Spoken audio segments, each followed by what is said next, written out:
I wanted to be able to consider and reform conversations from many different places. So I had the premise. So, like, based on these variables, this conversation can happen, which this was really just me exploring the idea.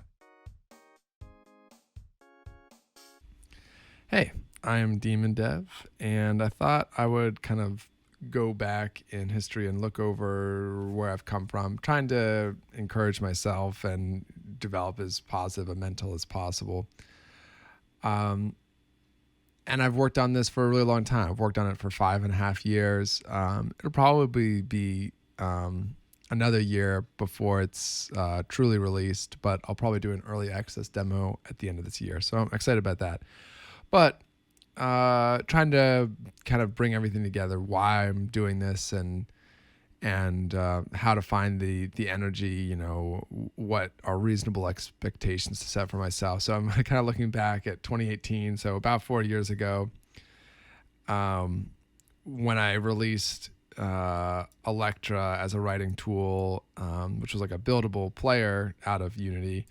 And the idea was, you could create a character with personality. You can see all the calculations here, but pretty much you just have personalities as their response to all of these different emotions, and each of them are on a plus or minus scale. So mean to friendly, timid to confident, serious to funny, smart to dumb, unique to cliche, and clean to crude are like the 12 properties, or the, kind of the 6 sliders that go on. And so how it affects your friendship, how it affects your, so this would be likes, dislikes, and spark, is what it was called back then. But all the calculations, they're not that complicated. They're mostly just, there's one thing that the character likes, it's their primary like, and that's double points. One thing that their secondary like, that's single points. Same thing with dislike, and that affects the bond. And then the spark, slightly more complicated, but still really simple algebra. You've got what they're attracted to, and then the multiplier that scales that attraction, and all that. So this really hasn't changed very much. And so I came up with this to the point of it being a releasable tool about 4 years ago. But I've still been working on developing the tool almost this entire time, partially just because these breakdowns were, correct. But at the end of the day, the reason I built Electra, the reason I built my own dialogue system, was to make the writing process easier for the type of game that I wanted to make. And not just easier, but all contained within a system that would make the game mechanics fair and work across the whole game. So back then I had sliders and the little visualizations for, depending on which character you were talking to, it would show you, okay, they don't like mean, they don't like dumb, they do like friendly, they're less attracted to serious, I think is what the cloud icon was back then. Stuff like that. Overall, not a bad interface, but the core problem was, okay, this is about writing, and I made it so that every single exchange, and they tended to be linked in these player dialogue AI reply pairs. It was great for me to figure out how to think about it, but it was a lot of work to make your way through a conversation. I did eventually realize that having a text chat output works really well, because I can just be typing in this window as you would in like a texting conversation, and then it will generate these nodes. But these nodes, because there's one of these pairs for every dialogue reply, it just becomes super visually messy. And this is actually what I didn't like about a lot of other node systems. I didn't know why I didn't like different systems like Inform or Twine, which are kind of based on these node structure. But I think it's just because it's a lot of work to navigate around. You're really just panning, zooming a lot, and almost no matter how you summarize, and I think I did add a kind of like a zoomed out mode where you could summarize what each of these exchanges, like, well, how do you summarize an exchange, a set of dialogue choices at one moment? It's not easy to do in any efficient way. What you can organize at a zoomed out level is the conversation as a whole. So you should think in terms of the flow chart of conversations, and then nested within that you have all the exchanges. But having an organized node element for every single exchange, it was pretty, or at least I liked, coming up with graphics for it. And it helped me explore what the idea meant to me. Like, okay, the lock will be all the different conditions that need to be met in order to access this conversation. You have the root chunk, this little root icon, which means that this is the beginning of a conversation, and those are the only conditions that are checked in order to get into it.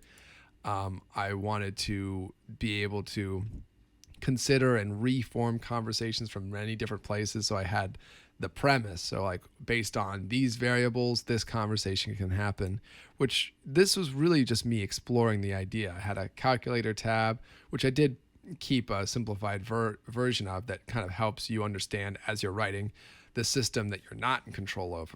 What you're not in control of is where the relationship is, especially midway through the story. Maybe at the beginning, all the relationships start at a neutral 5 out of 10 place. But you can see, okay, well, if the player says this, here are the effects that it has to have. So the AI's reaction will be a 3.1, and then depending on which,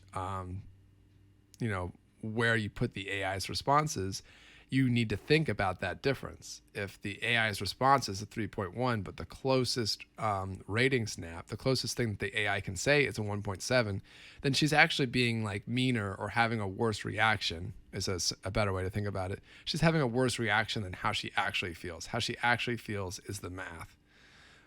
So that's just something for the writer to contend with. It can be complicated, but it can also be inspiring, because you'd be like, well, is there a nuanced way for the AI to express themselves as perfectly as they're feeling?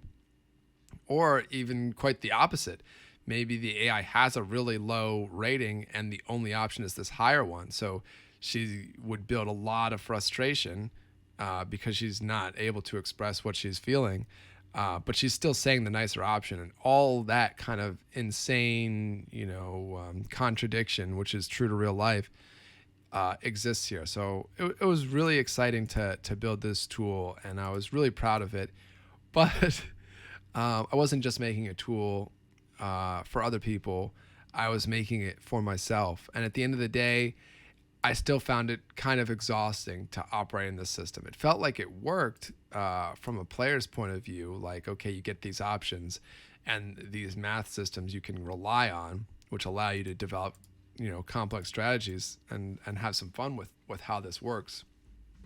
But as a writer, it was kind of overwhelming. I needed something simpler that I could get going. And even though I had all these fun graphics, adding all these graphics and trying to get them to do fancy things, because I was hoping that sort of summarized node elements on an exchange basis would help me, sift through the conversation or apply more emotional complexity in terms of more options at the right points. I thought that would help. It ended up not really helping at all. It was distracting. It was, it's a lot to sift through, even though I became very familiar with the system. So the math bar I kept, that kind of condenses it down to something that I can understand, which is essentially the AI likes it or doesn't like it, that what you just said, and then the AI had something close to say to how she reacted in this example playthrough, or she doesn't have something close, and then how do I feel about that? That was all great. And this is something that I ultimately realized, which I've said a couple times already. Summarizing things at one dialogue exchange level, all the different things you can say in one moment, summarizing that experience is hard to do in any way that you can zoom out and see. It's better to think of things at a conversation level. I think the closest summarization is just one of the lines, which has ended up being how this works. It just shows one of the active lines. It doesn't show like the 2 or 3 side-by-side options, which at first I thought was necessary, but it's also, again, makes the whole screen really busy. It's better to focus on one version of the conversation at a time until you get into comparing the branches more significantly, I think. And that initial phase is really important. A lot of times, and I think I see a lot of writers struggle with this, myself included, when I looked at other tools and why I ultimately decided to make my own system. When you, front load all of this stuff from the get-go, it's paralyzing because you feel like you need to meet this system where it's at. Like, I need to supply at least 2 or 3 dialogue options, but probably more based on these sliders, based on different strategies that could exist. It just makes every single dialogue that you write a lot of work, and not easy to focus on, just making a natural conversation. So this window over here worked a little bit in terms of, I'm just going to type out stuff, but the pairing wasn't necessary either. Something that I realized that works really well is sometimes there's multiple ideas within a dialogue choice. Wouldn't it be incredible if you could chain together multiple dialogue choices, like just the player choosing, and then you could chain together multiple AI responses, which allow you to handle all those different combinations of ideas way easier. Yeah, so you can see I've got this little summary thing that pops up. And then branch from there. There's really free flow. Yeah, but these post-it notes didn't end up being very inspiring either, because I still had to sift into what this is and ended up taking less time to just look at the dialogue itself. So you can see how little I used it.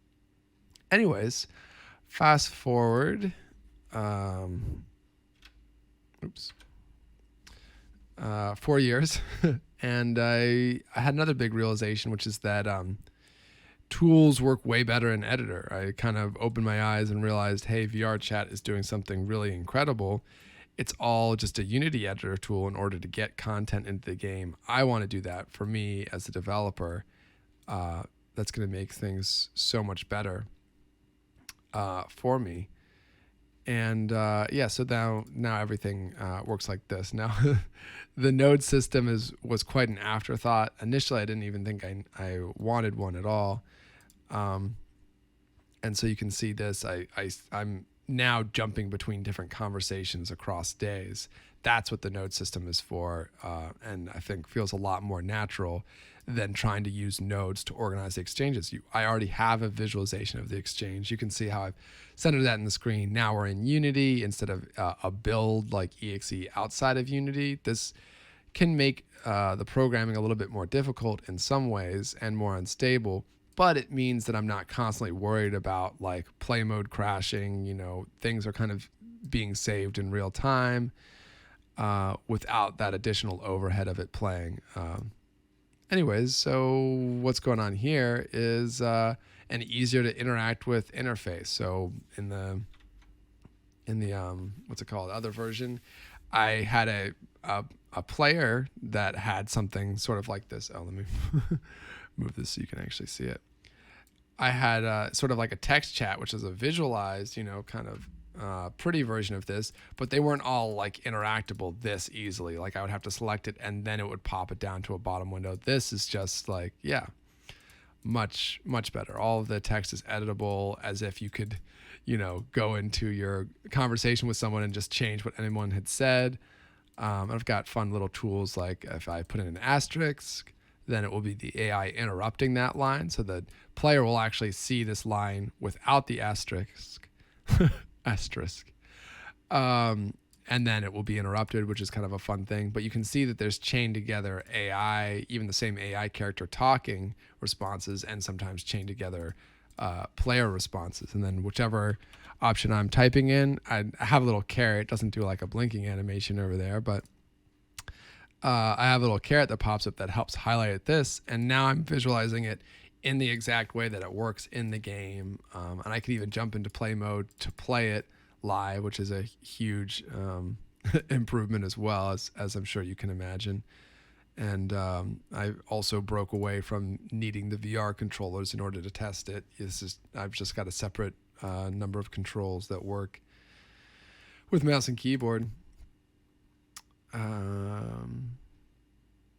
Okay, guess it's not loading. Oh, okay. Is it not? Writing injector. Well, I guess this is just part of the process. Let's see.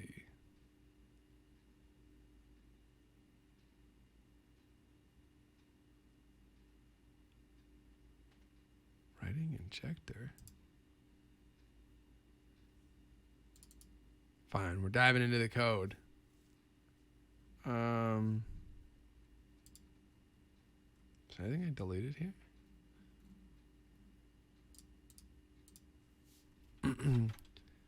Certainly possible.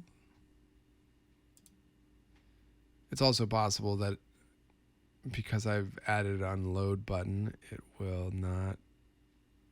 Okay, interesting. So that time it went through. I'll have to look into that. But that's part of the nice thing of it being an editor script is that when you are, running into issues like this, you don't have to be in play mode to figure it out. You can just select scripts and changes will save, stuff like that. But yeah, so I had this whole system playing. Obviously, that's a huge improvement to see exactly how it's going to work in game. A lot of UI changes that are just simpler and easier, and skip to be able to skip through pretty fast. Yeah.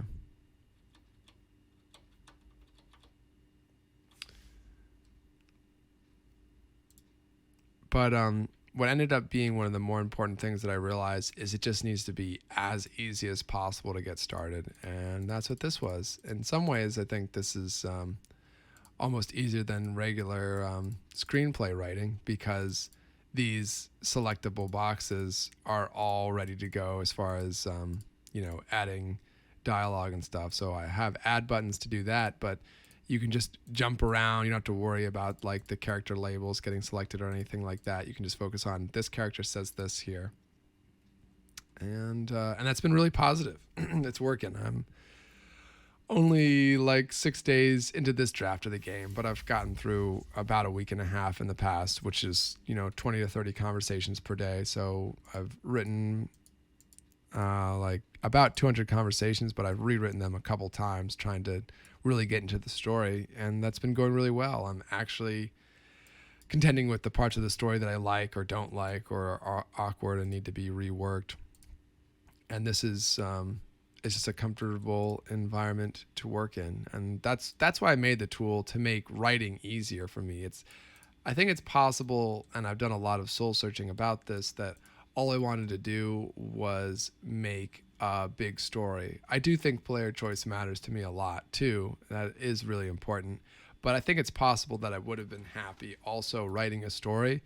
I just didn't feel confident about writing, and making these writing tools helped me discover part of what was getting in the way. And part of the things that I just really enjoy, like having these emotional options that you can attach that are right next to the dialogue option. Like, oh, I want to add a new way to express this. Maybe what the hell is going on is more like crude and serious. Does anyone? Oh, oops, sorry about that. Does anyone want to explain this? Is more of a clean, serious. But yeah, having all these options that you can jump between, and it's a much simplified UI, of course, has been really positive, and I'm doing a lot more writing because of that, and also because of my continued focus to try to work through what's important about the story and what am I trying to explore. What's fun for me about this story? What's fun for me about the story is you have these crazy characters that start off kind of weak and are trying to uncover these huge, powers, manipulating the world and exploiting both the young people, both students in the school systems, and regular people in the spirit world, and demons. And who's the good guy, and maybe it's a little bit messier than that, but what are we going to fight against, what do we have to protect ourselves from, all of that, with a lot of room for the player to decide on that. So it's just it's been really fun, and yeah. So you have this screenplay mode where it's just the dialogue options, and I've added a lot of fancier stuff too, so you can more easily set where the AI's response goes on a 0 to 10 spectrum. I much more firmly decided that the way that AI and player options should work is completely different. In the real world, gamers, both through multiple playthroughs and multiple gamers, essentially any possible option is something that they would consider. Whereas an AI character is always that character, and they only vary in the way that the player treats them, changing them, which is only going to be a little bit. I guess except for extremely volatile player actions like attacking them or trying to be allies. When you have more subtle social interactions, it's only going to change them so much. So that character is always that character. And so you can simplify it. AI characters don't need to have both expression options and meaning options, two different tiers of that. And because they don't need that level of complexity, so you can see here, okay, there's one thing that you say is like trying to get an explain. Another thing you could say would be get out of here now. And you could say that, and well, that's probably mean. And maybe serious. Yeah. No.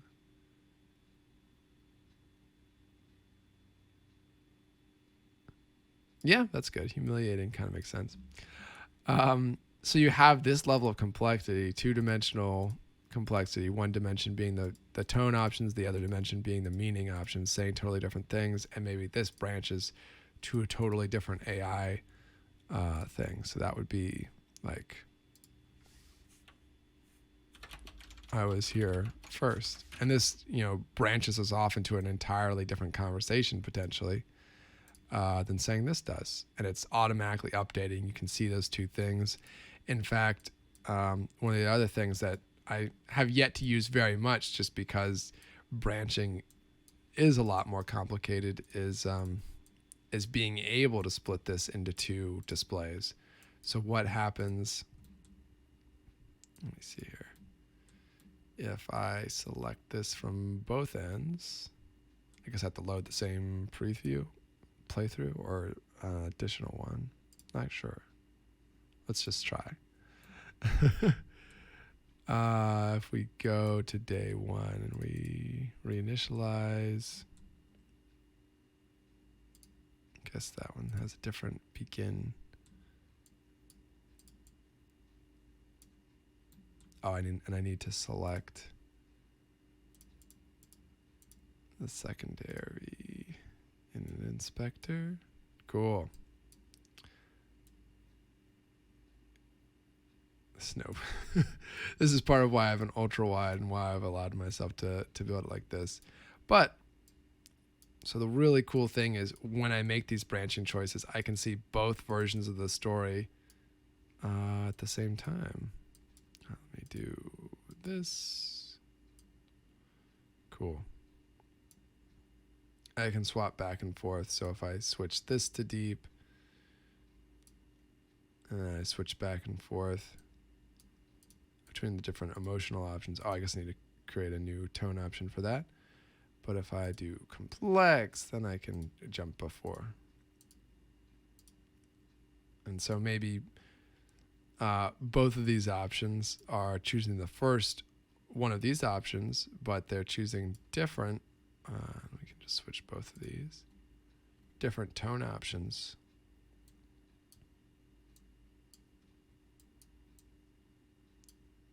So he's saying, what the hell, in one playthrough, and saying, let me see if I can scroll these so they're like matched up perfectly. There we go. You can see that updating on 2 different windows. So anyways, the really cool thing about this is then I can see how much of a difference that makes. So if I scroll down to here, we should see difference in the rating response. Oh, okay. Also, they have different relationships. So let's start their relationships at a 5 for both of them. So if they have both the exact same relationship and you say something differently at this moment, so what's the hell is going on? Or does anyone want to explain this? Then she has a totally different reaction. So these are connected to the same AI response, so I have to go over here to update it. But so this is a cat character that's trapped as a cat for the moment. But I can add another reaction, which would be, maybe more, what's it called? A better reaction. Maybe this would be more of a scowly meow. This would be a happy or contented one. But that would be made clear through the dialogue system in game as it pops up. But anyways, you can see that automatically calculating. So we can set this to auto select what the AI responds with, and you can see it chooses the different option automatically. So it's just the difference between an exclamation mark and not. But you can also see that in this, and this is the word that will pop up right here where it says comfortable. This is the word that will pop up when the character says the thing. So so if you say it in a harsh way, it's deciding that the character's uncomfortable. It's comfortable. Uncomfortable, comfortable. That's just funny how that worked out. But depending on even just the way the damage type, it will totally change the descriptive word. This is a positive reaction, and part of that is contained by the fact that when you choose something that she doesn't like, then she's going to choose the negative option. So she's being impatient because she doesn't like when you're being serious. But if you're being confident, she's appreciating your decisiveness and she's spirited. So anyways, seeing this all kind of live update and play out, and I don't have to worry about entering play mode because this is just the Unity editor running outside of play mode, has been really cool. But the most important thing has been being able to start writing at all, which is in the simple mode. I'm just doing a screenplay and trying to love that first. And so I'm here. I'm still writing, and I've certainly had that issue in the past with previous versions of Electra, and even just trying to write books outside of the game sphere. This is what worked for me, making the barrier to get started to just write out a dialogue. As you can see, I'm up to, I think, Saturday. And this is just for me to select conversations, which is why it's a little bit clunkier as a system compared to the, actually writing the dialogue. But I can set this, and we'll just go back to normal mode where it's just one visualized conversation.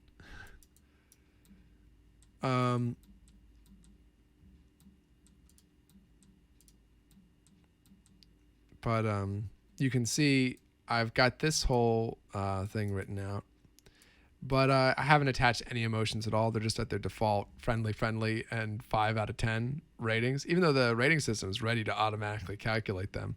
And this bar kind of describes how close from their actual reaction, which is 8.4, so way up here, to what the AI says. So that gets stored as frustration.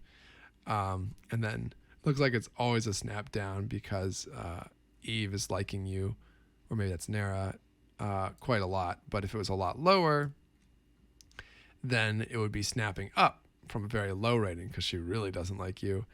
And then that would be stored as guilt. Anyways, this system is already kind of functioning even at a baseline. It's easy, I think, to jump into that. But most importantly, I'm motivated to do the dialogue chats.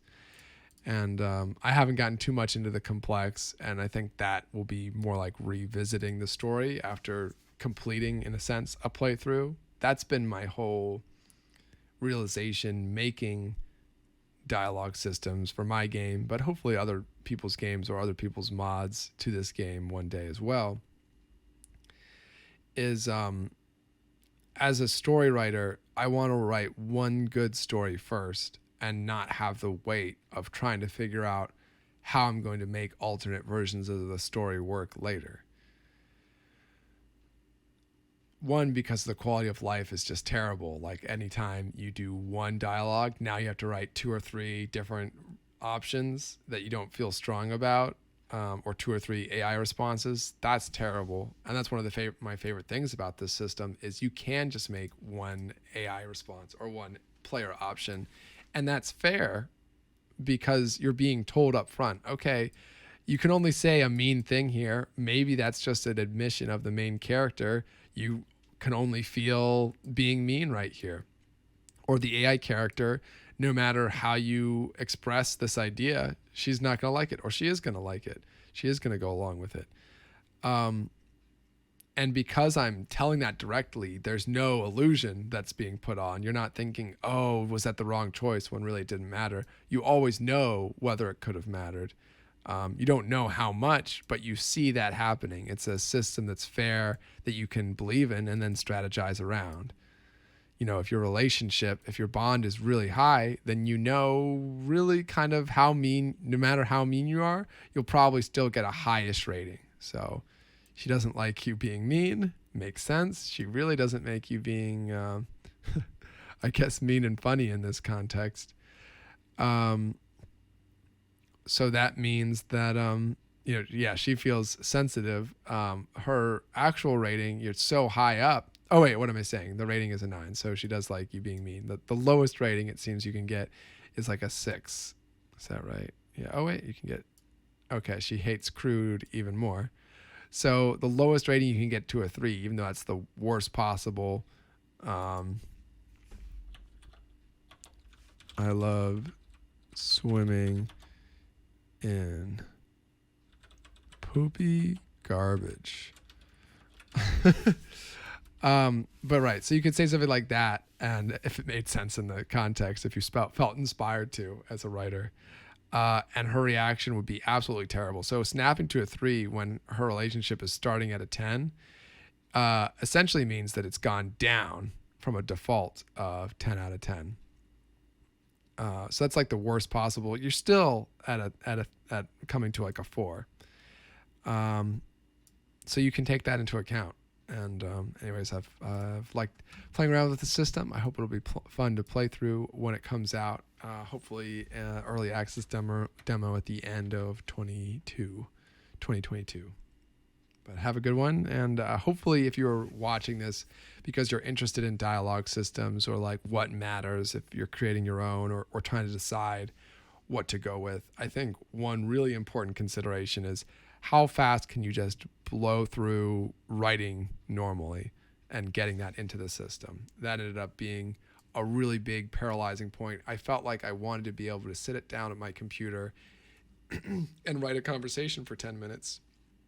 And whether it was good or not, who knows, but it is there. And then I can approach it with a totally different mood and be like, oh, I want to play around with the sliders and see like, oh, I because I'm constrained to this system, I wasn't imagining this character not liking this date, but all of the conversation that I'm coming up with while thinking about writing their characters is a lot of conflict. What do I want to do with that? Well, I could change the conversation so that there isn't conflict. I could run with the conflict and respond to the math numbers that are coming at me. Like, she loves this, so maybe she should be expressing that she's having a good time.